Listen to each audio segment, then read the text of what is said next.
오늘 우리에게 주시는 하나님의 말씀은 마가복음 10장 13절에서 16절까지 말씀입니다.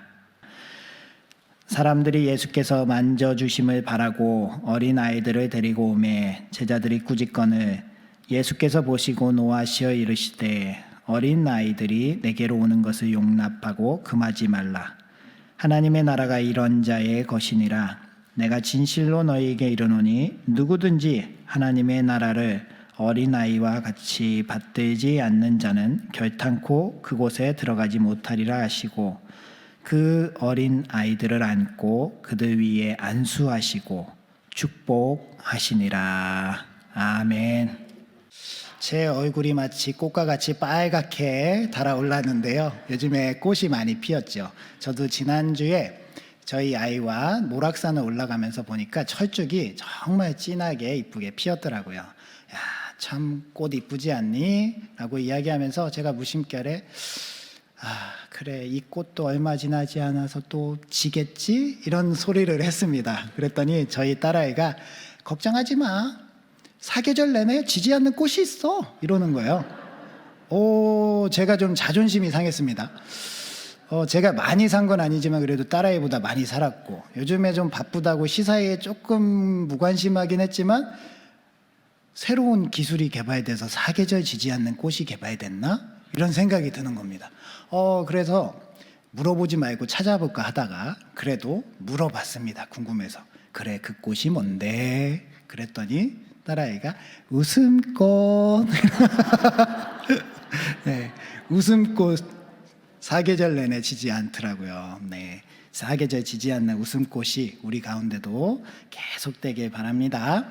오늘은 어린이 주일이죠. 5월은 가정의 달이고 5월 5일이 이번에 기도 가운데도 나왔지만 100주년이 되는 어린이날입니다. 때문에 우리 교단에서는 5월 첫째 주일을 어린이 주일로 정하고 어린이들이 배려받고 존중하는 주일로 섬기고 있습니다. 저희 아이도 오늘만큼은 교회에 가면 맛있는 것도 주고 레크레이션도 하고 선물도 준다고 다 주는 날이라고 이렇게 좋아하더라고요. 네. 매주일이 이렇게 어린아이들이 기뻐하고 손꼽아 기다리는 주일이었으면 좋겠습니다. 우리 작년 선도님들이 조금 더 배려하고 사랑해 주시면 우리 어린아이들이 기쁨으로 예배당에 나오고 주님께 영광 돌리게 될 줄 믿습니다. 더 나아가서 어린아이들로 대변되는 이 연약한 분들, 약한 분들에게 우리가 사랑을 전하여 주고 그들이 정말로 배려받는 우리 교회가 되었으면 합니다. 오늘 말씀은 예수님께로 사람들이 어린아이들을 데리고 오면서 시작이 됩니다. 이 어린아이들이 예수님께 만져지심만 당하면, 예수님께서 만져주시기만 하면 정말 좋은 일이라고 생각해서 아이들의 부모님이나 친척 되겠죠. 사랑하는 사람들이 아이들을 이끌고 예수님께로 갔습니다. 예수님은 당시에 놀라운 능력이 나타나셨기 때문에 많은 사람들이 무리로 따라다녔습니다. 그 무리들을 통제하자니 제자들도 많이 힘들었을 것입니다. 그런데 어린아이들이 이렇게 무례를 무릅쓰고 주님께로 오는 거예요. 그래서 제자들이 화가 났습니다. 어린아이들은 제발 좀 가라. 더 급한 사람들도 많아. 너희들은 가. 이 사실에 어린이들이 풀이 죽었을 때 예수님께서 이 사실을 아시고 크게 노하시며 제자들을 나무라십니다. 그리고 어린아이들을 초청하시죠. 그 어린아이들을 안아주시고 그 어린아이들 머리 위에 한 명 한 명 안숫기도 해주시고 축복하면서 이 어린이들을 보내주었습니다. 저는 상상을 해보았습니다. 이때 기도받는 아이들이 어떻게 성장했을까? 모르긴 몰라도 민족을 책임지는, 나라를 사랑하는, 그리고 생명을 살리는 데 앞장서는, 그리고 교회를 위해서 순교를 마다하지 않는 그런 훌륭한 인물로 성장했을 줄 믿습니다. 따라서 우리가 세상의 이 연약한 이들에게 주님과 같이 하나님의 사랑으로 다가가 그들을 일으켜주고 세워준다면 세상에 정말 하나님을 사랑하는, 하나님께 쓰임받는 그러한 일꾼들이 많이 일어설 줄 믿습니다. 지난 2011년에 별세하신 박완서 작가님이 계십니다. 이 박완서 작가님이 일기 형식의 책 한 말씀만 하소서를 2004년에 발간하셨는데요. 박완서 작가님은 일남 사녀를 둔 가정의 어머니였습니다. 그런데 1988년에 청천벽력과 같은 일들이 몰아치기 시작합니다. 5월에 사랑하던 남편이 폐암으로 먼저 하늘나라에 가요. 그 슬픔을 함께 위로하던 아들이 8월에 교통사고로 25세 나이에 죽게 됩니다. 홀로 남아서 아들의 빈자리를 느껴야 하는 이 어머니는 너무나도 고통스러웠습니다. 하나님께 울부짖고 왜 내게 이러한 일이 일어나야 하냐, 한 말씀만 해보시라, 그렇게 울부짖었습니다. 그때 위로하신다며 많은 사람들이 찾아왔지만 전혀 위로가 되지 않았습니다. 오히려 위로한다고 찾아오며 누르는 초인종 소리가 그 마음에 큰 두려움이 생겨서 사람들을 만나고 싶지 않다는 생각까지 이르게 됩니다. 하루하루 견디기 힘들죠. 이 썩어질 육체는 밥을 먹지 않아도 죽지 않는 겁니다. 이 또렷한 정신은 왜 이리 미치지 않는 건지, 차라리 미쳐서 아무것도 몰랐으면 좋겠다라는 그런 한탄을 하면서 하루하루를 보낼 때, 부산에 있던 큰 따님이 이렇게 어머니를 혼자 뒀다간 큰일이 나겠다 생각이 들어서 어머니를 모시고 부산에 내려갑니다. 부산에 가서 이렇게 생활하는 중에 이혜인 수녀님의 방문을 받게 돼요. 이혜인 수녀님이 이곳에 있는 것보다 수녀원에 가시는 게 어떻습니까? 라는 권면에 그렇게 하겠습니다 라고 합니다. 왜 그렇게 하겠다고 했냐면요, 이곳에서 있다 보니 자기가 아들과 생활했던 곳이랑 멀어져서 생각이 덜 날 줄 알았는데 그렇지도 않고, 오히려 딸이 어머니를 내가 모시니 이제 회복될 거야 라는 그런 기대를 안고 있는 모습에 넘어가지 않는 밥 숟갈을 먹고 웃음을 지어 보이고, 그날 저녁에 다 토하고 또 통곡하면서 아무 일 없는 듯이 아침에 딸아이를 만나야 되는 것이 너무 괴로웠다는 거예요. 차라리 수녀원에 가서 내 마음껏 울기라도 해보자 라고 수녀원에 갔습니다. 근데 수녀원에 가서 이상한 점을 발견해요. 수녀원에 있는 수녀들이 너무 밝은 거예요. 그런데 나는 너무 고통스럽고 힘들지만 이 수녀들이 밝은 게 불쾌하지 않은 거예요.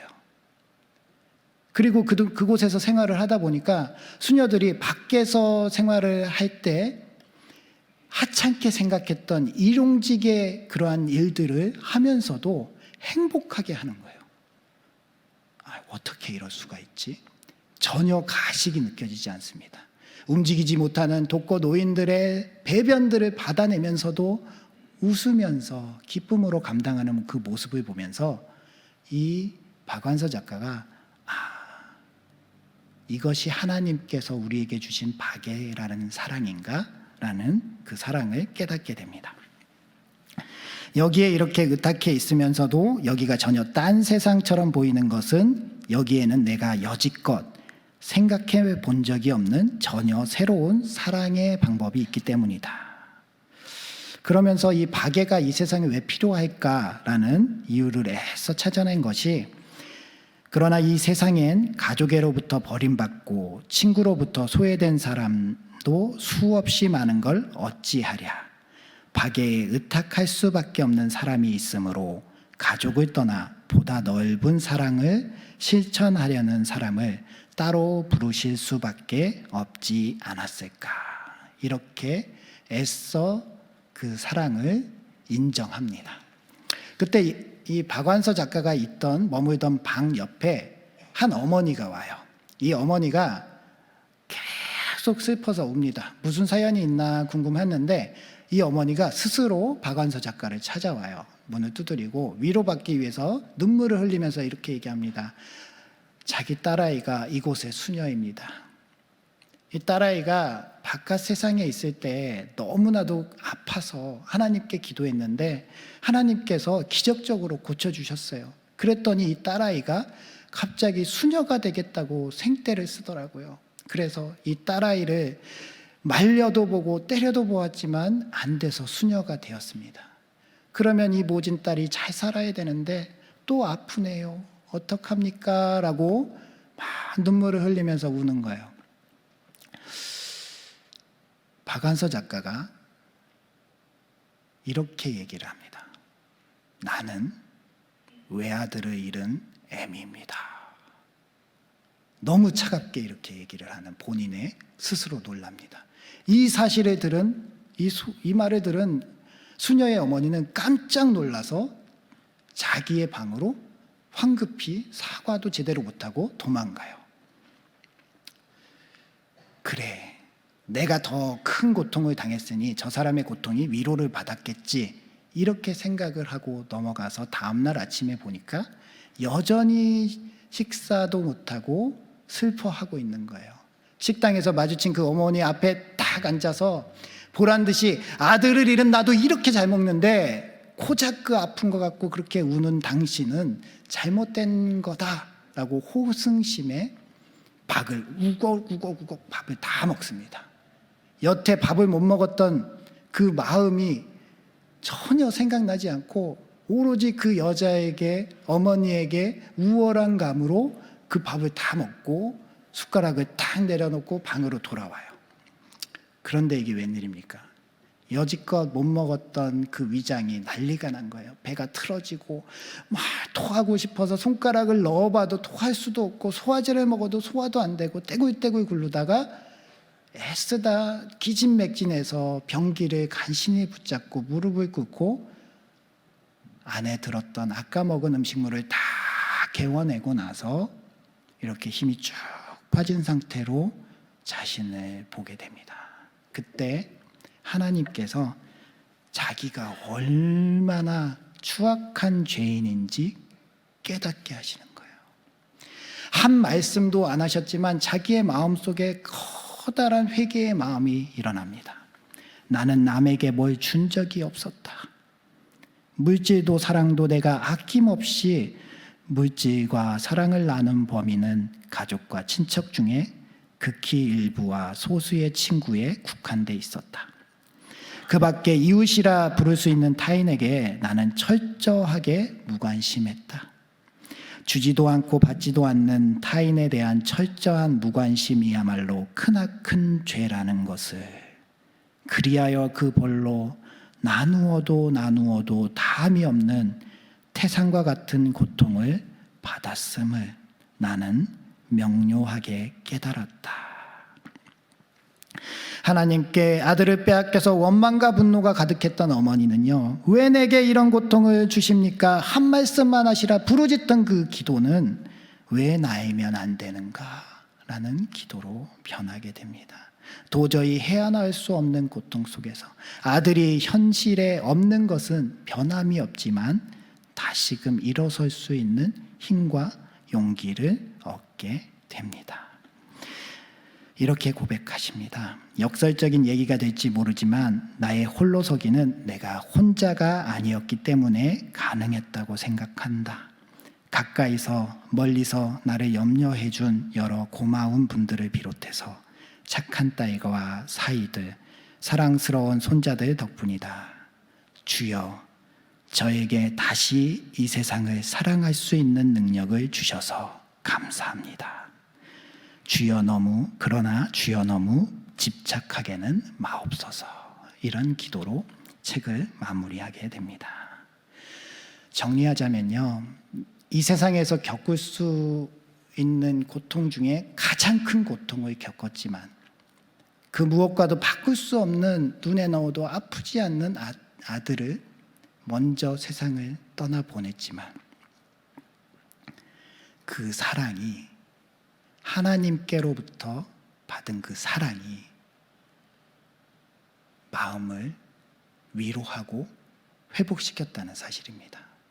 그리고 하나님께서는 한 말씀도 안 하셨지만 그 사랑을 하나님을 사랑하는 사람들을 통해서 보여주셨다는 사랑입니다. 하나님이 어떻게 사랑하셨기에 우리의 이 큰 고통까지도 위로하실 수 있었을까? 하나님이 이 고통을 너무 잘 아시기 때문에 그래요. 하나님은 우리를 사랑하시기 때문에 그 아들 독생자 예수 그리스도를, 죽을 이유가 전혀 하나도 없는 독생자 예수 그리스도를 십자가에 내어 죽도록 허락하셨습니다. 하나님은 사람이 아니시기에 감정이 없으시지 않으실까? 전혀 그렇지 않습니다. 하나님도 그 가슴에 예수님을 못 박았습니다. 그 아들 독생자 예수 그리스도가 죽으실 때 하늘이 진동하고 땅이 터졌다. 하나님이 얼마나 원통하고 얼마나 답답했으면 그렇게 세상에 징조가 나타났을까요?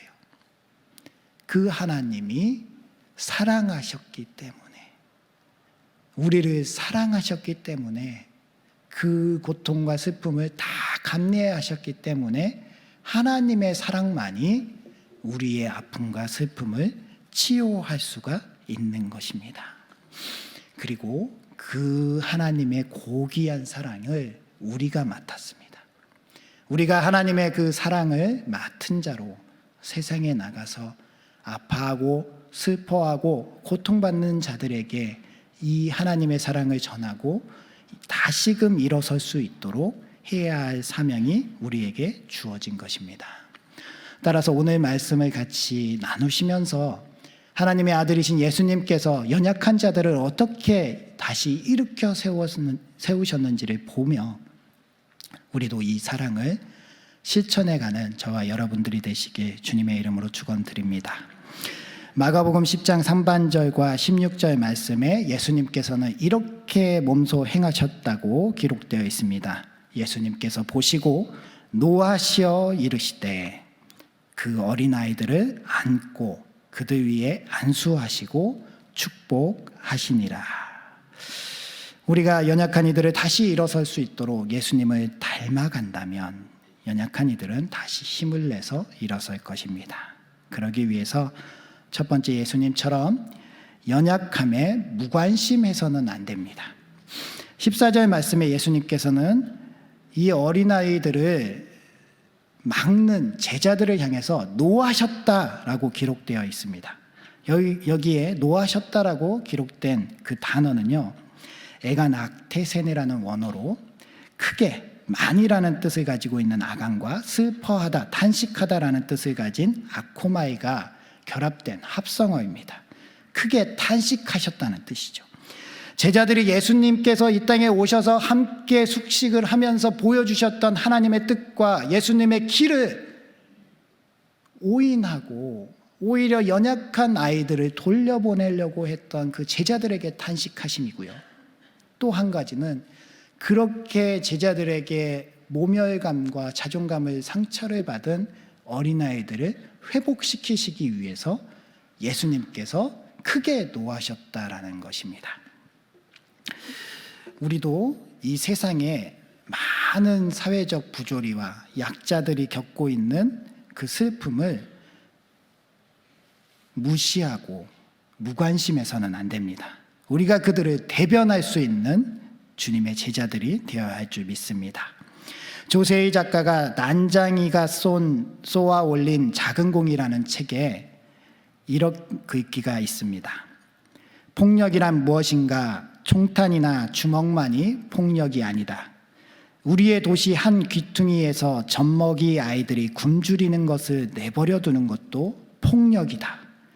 햄릿을 읽고 모차르트 음악을 들으면서 눈물을 흘리는 사람들이 이웃집에서 받고 있는 인간적 절망에 대해서는 눈물 짓는 능력은 마비당하고 또 상실당한 것은 아닐까.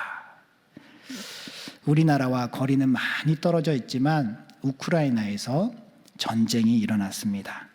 많은 사람들이 삶의 터전을 잃고 난민이 되어 세상 곳곳을 떠돌게 되었습니다. 또 전쟁 속에 많은 사람들이 생명을 잃고요, 부상을 입고 상처를 입게 됩니다. 어저께 올라온 기사에는 마리우폴 항구의 철공소에서 지하에서 햇빛도 보지 못하고 어린아이들이 기저귀가 없어서 파란 비닐봉투로 기저귀를 만들어 쓰고 있는 사진이 올라왔습니다. 얼마나 애처롭습니까? 우리가 그 나라와 함께 접해 있지 않고 그 나라가 우리나라가 아니라고 무관심하시겠습니까? 최근에 우리나라에도 큰 산불이 일어났죠. 우리나라 같은 나라 안에서도 이 산불 때문에 고통받는 이들이 있습니다. 언제나 자기의 집으로 들어갈 수 있을지 알 수 없는 위기 가운데 놓여 있죠. 또한 우리나라에도 고아가 없을 것 같이 먹을 것이 없지 않는 너무나도 풍성한 나라다 생각되는 우리나라에서요, 태어난 지 얼마 안 되는 아이가 음식물 쓰레기통에 버려지고 그 아이가 힘껏 엄마를 불러보지만 엄마는 없고 지나가던 시민이 고양이 새끼인가 해서 열어보고 깜짝 놀라서 사흘 만에 구조된 사건도 오늘날 우리나라에서 일어났다는 사실입니다. 얼마 전에 장애인 분들이 지하철에서 지하철 출근 지하철을 붙잡고 1시간에서 3시간을 지연시키며 시위를 한 적이 있었습니다. 너무나도 답답한 일이고 너무나도 화가 나는 일이죠. 그 바쁜 출근 시간에 1시간에서 3시간을 늦는다는 것은 정말로 짜증나는 일입니다. 그런데요, 장애인들이 왜 그렇게까지 해야만 했는가? 왜 그렇게 우리는 귀를 닫고 마음의 문을 닫고 그들의 소리를 듣지 않으려고 하는지, 그들이 전부 다 죽어나가야 우리가 그때서야 움직일 수 있을지 정말 답답한 마음이 앞섭니다. 얼마 전에 이 장애인 분들이 어떻게 출근하시는지 그 일상 생활 카메라를 언론에서 보여준 적이 있었습니다. 우리는 그냥 버스 타고 지하철 환승하고 그래서 그냥 가면 1시간이면 가는 그 길을 휠체어 타신 장애인 분들은 2시간, 3시간이 걸려서 가시는 거예요. 버스가 저상 버스가 휠체어를 탈 수 있거든요. 그거 보급률이 60%에서 70%밖에 되지 않는데요. 기사분에게 잘 보이지 않고 다른 사람들이랑 같이 타지 않으면 그냥 지나가기가 일쑤입니다. 지나가면 2대, 3대를 저상버스가 아닌 버스로 기다리고 또 저상버스를 기다려서 타도 지하철에 가서 지하철을 타고 오고 가며 환승을 할 때 너무나도 힘든 거예요.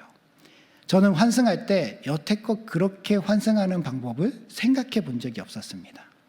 그가 지하철 지상으로 다 나가서 지하철 밖에서 도로를 건너고 다른 노선으로 엘리베이터를 타고 다시 내려가야 환승이 되는, 연결돼서 환승되지 않는 그런 장애인분들의 노고. 제발 우리들도 똑같이, 여러분들과 똑같이 이동할 수 있는 권리를 좀 찾아달라는 그들의 그 소리, 우리가 외면한다면 우리 주님은 누구를 찾아가시겠습니까? 우리 주님은 아마도 그 연약한 이들을 향해서 가지 않으실지, 우리는 주님을 따라서 그 연약한 자들에게 다가가는 우리가 되어야 할 줄 믿습니다.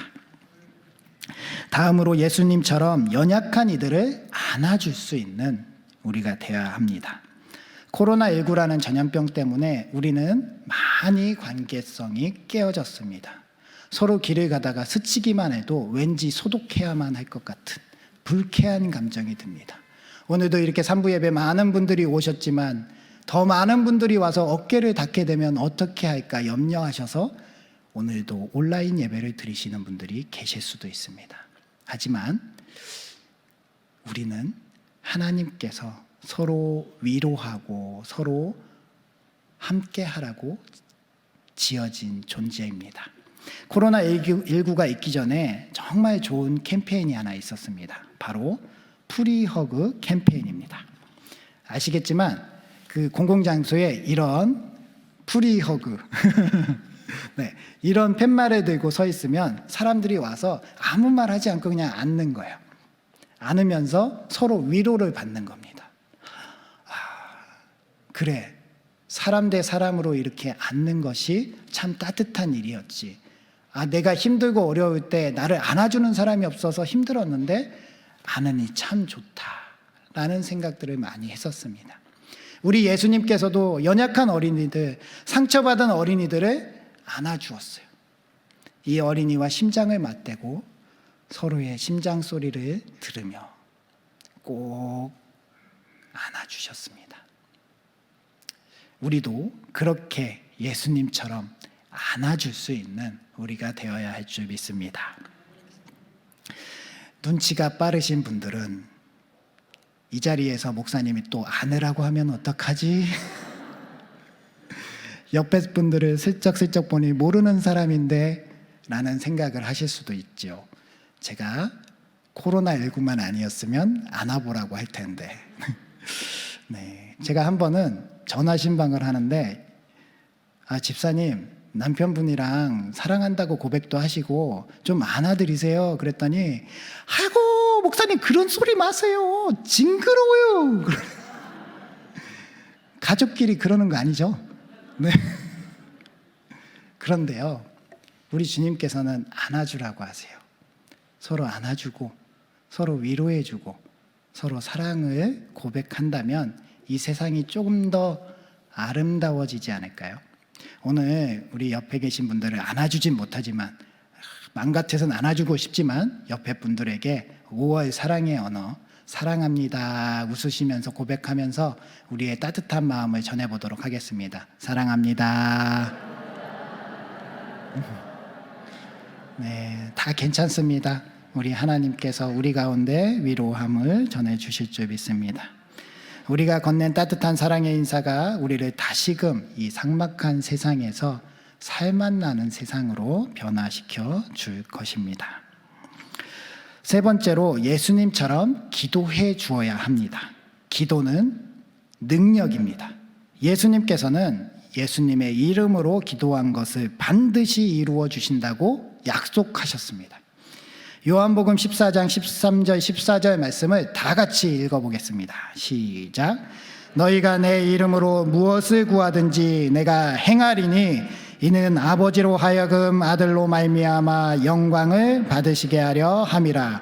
내 이름으로 무엇이든지 내게 구하면 내가 행하리라. 아멘. 우리 주님의 약속입니다. 우리가 기도하면 하늘이 움직입니다. 아픔과 상처가 아무리 커도, 고통이 아무리 커도 하나님께서, 예수님께서 위로하시면 다 치유가 될 것입니다. 우리의 기도로 도저히 헤어날 수 없는 고통 속에 계신 분이 위로받는 그런 놀라운 은혜가 일어날 줄 믿습니다. 우리가 오늘 이렇게 기도할 수 있도록, 편안하게 예배할 수 있도록 이렇게 좋은 시간을 갖는 것은 우리의 공로 때문이 아닙니다. 우리가 잘나서, 우리가 뭘 해서 하나님께서 주신 것이 아니라 그냥 하나님의 은혜입니다. 이 은혜를 잊지 마시고 우리도 이 은혜를 누리지 못하는 이들을 위해서 기도해 줘야 합니다. 특별히 우리 북한에 있는 동족을 위해서 기도해야 합니다. 북한에 있는 지하교회 교인들은 기도로 제대로 할 수가 없어서 그냥 하늘을 쳐다보며 눈 깜빡이고 눈물을 흘리며 하나님께 하나님의 이름을 부르지 못하며 기도하고 있습니다. 우리는 자유롭게 기도할 수 있잖아요. 우리가 이들을 대신해서 기도해서 이들이 우리와 함께 같이 손붙잡고 기도할 수 있는 날을 손꼽아 기다려야 할 줄 믿습니다. 5월 13일 오후 8시에 저희 교회에서 북한 선교 세미나가 있습니다. 북한에 있는 실상을 보게 되실 것입니다. 이면수 목사님께서 오셔서 보여주시는 북한의 실상과 그리고 우리가 그동안 무관심했던 북한 지하교회 교인들을 위한 기도를 함께 할 수 있는 시간을 가지시기 바랍니다. 바로 지금이 우리가 기도할 때입니다. 우리가 나라를 위해서 기도하고 교회들을 위해서 기도하고 환우분들을 위해서 기도하고 이런저런 고통과 슬픔 가운데 잠겨 계신 분들이 무너지지 않도록 기도해야 할 때입니다. 그렇게 기도하면 주님께서 들으시고 반드시 위로해 주시고 일으켜 세워 주실 줄 믿습니다. 마지막으로 예수님처럼 세상을 축복해 주시기 바랍니다.